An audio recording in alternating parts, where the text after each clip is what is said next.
Let's turn from there to my other big focus tonight. This is the hidden cost of coronavirus. The second wave of the COVID-19 pandemic may be slowly ebbing, but the fact is the economy has been hit hard, particularly the informal economy. According to the Center for Monitoring Indian Economy, over 1 crore Indians have lost their jobs in the last 2 months alone. Apart from job loss, household incomes have also fallen sharply as a result. In a moment, that's going to be our big focus. But first, take a look at this special report from Aishwarya Paliwal. 1 crore jobs lost. That is how badly the lockdown, triggered by the second wave, has hit the informal sector, according to the Center for Monitoring Indian Economy. The CMIE study also says 97% of households have seen fall in income as a result. 30-year-old Kamesh agrees. He says meeting expenses has become a challenge after salary revisions. Lockdown हो ना हो, like जैसे medicine है और भी चीजें हैं, वो आदमी को खरीदनी होती हैं, उसमें न तो किसी प्रकार की कोई सब्सिडी किसी को है, न किसी प्रकार का कोई डिस्काउंट है. According to CMIE data, India's overall unemployment has risen from 7.97% in April to 11.90% in May. While unemployment is high, future too isn't looking very bright. Many in the hospitality sector are fearing more job losses. So if this continues, it will be very difficult to sustain and run the hotels, and there's definitely going to be mass unemployment. So in case we don't receive any help from the government in this regard, it will be very difficult for us to run the hotels further. The other set of aggrieved are traders across the country who were hoping to recover from last year's shutdown. But lockdown 2.0 has made things all the more tough. There has been a huge economic fallout because of the second wave. A lot of big businesses are suffering losses, whereas the small ones have permanently shut down across the country. If we believe data, then in the month of May, the unemployment number is higher as compared to the month of April. The question now is, will these people who have been unemployed over the past few months, will they get a chance to get their employment back? And even if they get employed, will they be able to earn the salary which they deserve? This is Aishwarya Paliwal reporting from New Delhi for India Today. So let's then look at those job numbers a little more closely. My first guest is Mahesh Vyas, the Chief Executive for the Center for Monitoring Indian Economy. Appreciate your joining us, Mr. Vyas. Your numbers for unemployment for May, I can tell you, have frightened people. Unemployment rate, according to the CMIE, is 11.9%. You've said that as many as 15 million jobs are lost. Yesterday, the suggestion was 10 million. I'm told now your revised numbers are 15 million. This is the worst since April 2020 when there was a national lockdown. The question, Mr. Vyas, is are you being alarmist, or is this simply the reality that so many jobs have been lost in the last 1 month alone? Well, it is alarming. I don't think I'm being alarmist. So we are stating the facts. The facts are alarming, and I think we should take them seriously. I think the warning bells were there in the month of May. We had reported then that there is an increase, a steady increase in the unemployment rate, and there is no movement in the labor participation rate. That means people are losing jobs. We had expected, or we had projected, that 10 million jobs could be lost in the month of May.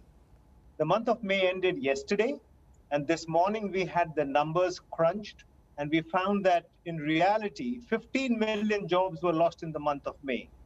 Now add to that the 7 odd million jobs that were lost in the month of April. So in the last 2 months, April and May, India has seen 22 or little more than 22 million jobs being lost. This is something that we should worry about, and I don't think it's fair to call CMI alarmist. You know, those are big numbers. The reason I, used the word alarmist was because it, the numbers itself seem to sort of send us element of shock value. 22 million jobs, you're saying, lost in the last 2 months alone, 15 million in the month of May. Is this basically again because daily wage earners and those in the informal sector have lost out because several states have imposed a lockdown?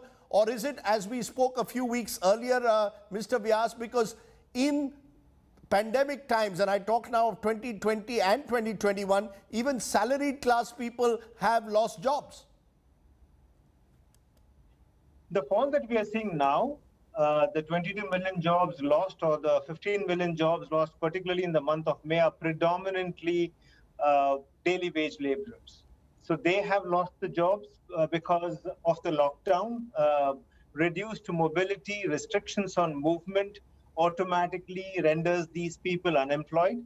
And you are right, this is largely a reflection of those. Also, there has been a fall in the number of people who are running enterprises, small enterprises. So if their shops or their enterprises are shut for a reasonably long period, then even they're classified as unemployed.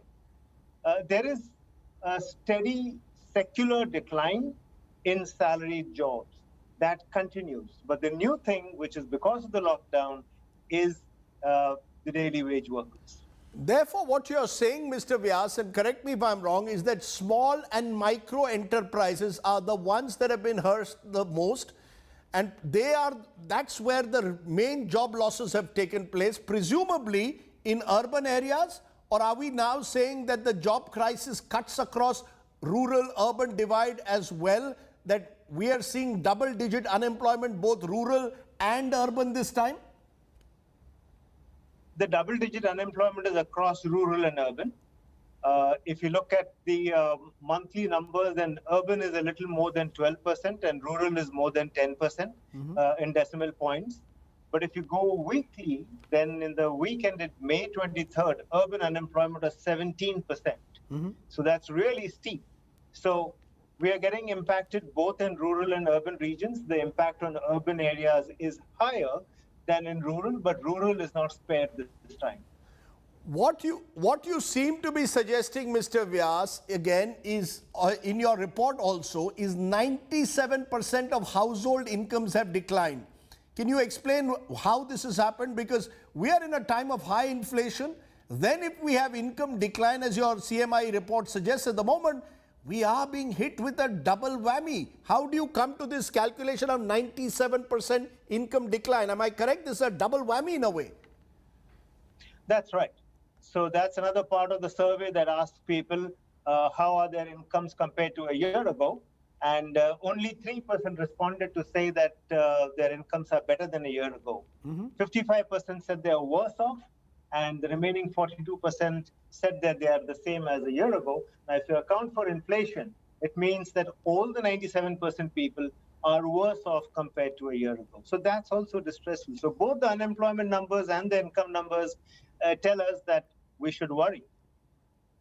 I want to understand, do you see any light at the end of this dark tunnel?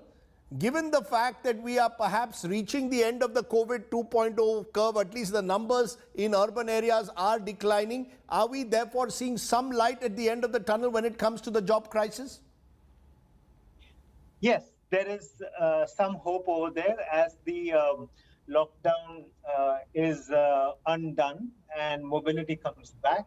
We will see the jobs of the daily wage workers come back. So there is hope in that. It's obviously going to help. But that doesn't solve a larger problem that the country is not generating enough jobs. And our employment rate is declining steadily. So we require to definitely bump up employment in a big way. Our employment was 404 million in 2019-20. We are now at 375 million. Even if those daily wage workers get their jobs back, we are not going to touch 405 million very easily. So we have to ramp up demand, then bring in investments, and then bring in jobs. It's a long, difficult journey. Okay, so what you're saying in conclusion is that we have a secular decline in jobs that's carried on for the last couple of years, got accelerated by the lockdown. And what you're therefore saying, we need urgent steps to revive consumer demand, bring in investment, and thereby get jobs back. Am I correct to say that this is not just a challenge limited to COVID? but a long-drawn challenge for the economy in the months and years to come. Have I summed you up correctly? You're right. You said it correctly. I've summed you up. Well, that's the first time someone's given a succinct answer. You're saying that what I'm saying is right, which is troubling. Appreciate your joining us. Mahesh Vyas of the Center for Monitoring Indian Economy. Let's just widen that for a moment.